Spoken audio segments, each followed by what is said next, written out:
Welcome to hello நம்ம குடும்பம்.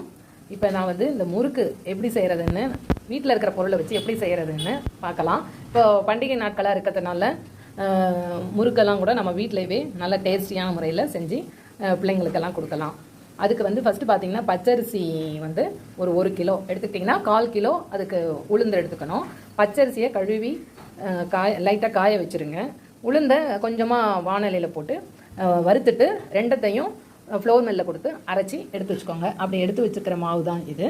அதுக்கப்புறம் அதோடு சேர்த்து நம்ம வந்து வெள்ளை எள்ளு இல்லைன்னா கருப்பு எள்ளு, பெருங்காயம் பவுடர் கொஞ்சம் போட்டுக்கணும், கொஞ்சம் சீரகம், நெய் இங்கே வச்சுருக்கேன். நான் நெய் போட்டு செய்ய போகிறேன். நீங்கள் வந்து பட்டரோ இல்லை சூடான எண்ணெயோ கூட சேர்த்து செய்யலாம். தேவையான அளவு உப்பு. இப்போ இந்த மாவை வந்து முறுக்கு பதத்துக்கு எப்படி வேணுமோ அந்த மாதிரி மிக்ஸ் பண்ணுறது எப்படின்னு பார்த்து இப்போ ஒரு அகலமான ஒரு பாத்திரத்தில் அந்த மாவு எடுத்துக்கிட்டோம். அரிசி உளுந்து சேர்த்து அரைச்சி வச்சதுன்னு சொன்னேன் இல்லையா, மாவு எடுத்தாச்சு.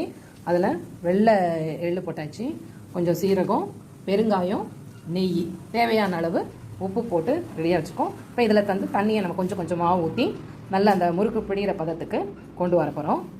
அதை எப்படி மிக்ஸ் பண்ணுறாங்கன்றதை நம்ம பார்க்கலாம்.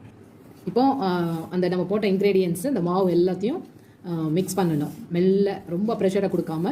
ஏன்னா அந்த உப்பு நெய்யெல்லாம் வந்து ஆயில் டைப்னால அந்த மாவோடு சேரணும் இல்லையா, அதனால் அதை வந்து ஊற்றி பிசைஞ்சிடக்கூடாது. கொஞ்சம் கொஞ்சமாக தான் தண்ணியை ஊற்றி பிசைஞ்சு அந்த இதுக்கு கொண்டு வரணும். இப்போ பாருங்கள், அந்த முறுக்கு பிடிக்கிற பதத்துக்கு மிக்ஸ் பண்ணியாச்சு. இப்படி நம்ம தொட்டு பார்க்குறப்ப அப்படியே சாஃப்டாக இருக்கணும். அந்த அளவுக்கு நீங்கள் தண்ணியை ஆட் பண்ணி நல்லா மிக்ஸ் பண்ணி வச்சுருங்க. இப்போ பாருங்கள், அதை வந்து அந்த முறுக்கு குழலில் போட்டு இந்த மாதிரி நீங்கள் உங்களுக்கு தேவையான அளவுக்கு பிழிஞ்சு எடுத்துக்கோங்க. ரொம்ப பெருசாகவும் போட வேணாம், ஓரளவு கரெக்டான ஸ்டேஜுக்கு நீங்கள் இது மாதிரி பிழிஞ்சு எண்ணெயில் போட்டு எடுக்க வேண்டியது தான். அதை நம்ம எப்படின்றதையும் பார்த்துடலாம். இப்போ கடாயில் வந்து எண்ணெய் ஊற்றி நல்லா கொதிக்க வச்சாச்சு. முறுக்கும் பிழிஞ்சி போட்டுட்டோம். இன்னொன்று போடுறதை காமிக்கிறோம். அவ்வளோதான். இப்போ அவ்வளோதான். இதை மாதிரி போட்டு எண்ணெயில் மிதமான தீ வச்சு அது செவக்கிற வரைக்கும் வச்சு அதுக்கப்புறம் திருப்பி போடுங்க.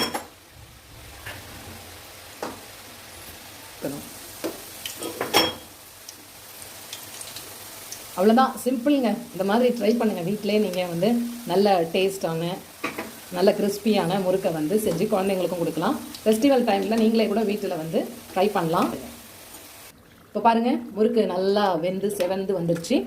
அந்த நுரையாச்சு இருந்ததெல்லாம் கூட அடங்கி நல்லா இந்த ஸ்டேஜ் வந்துச்சு. இந்த பதத்தில் நாம் அதை வந்து எண்ணெயை நல்லா வடித்து எடுத்துட வேண்டியது தான்.